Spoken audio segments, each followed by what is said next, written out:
นคิดถึงน้องคิดฮอดสาวเสกองอยู่ทางกลับบ้านเก่าคิดเห็นว่าสองเฮานั่งล้มกันทางนั้นสายพันโทอยู่สุขเกินลางล้มกันอยู่หาดทรายที่มีน้ำตื่นเกิน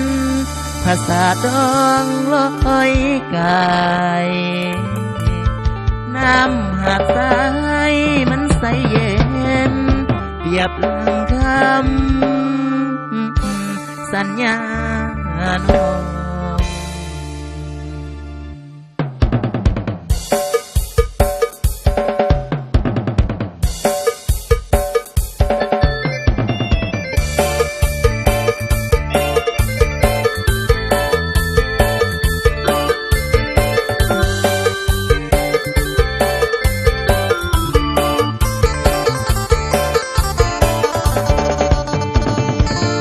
ฟังเสียงกองไอ้นี่ยังคอ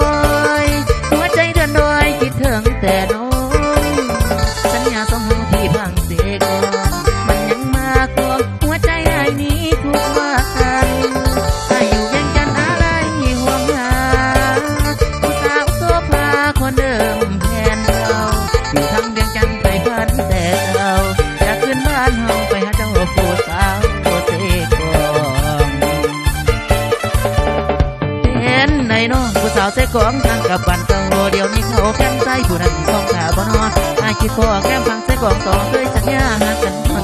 อยู่เวียงจันทร์อายยังฝันเย็นหนายังคนนั้นกำมันเบียร์คนนั้นในวางขอเพียงนั่งสาวเสกของมาอายใจเจ้าอย่าเพียนแสงงานมันแต่งเอาคมจังอย่าได้ใน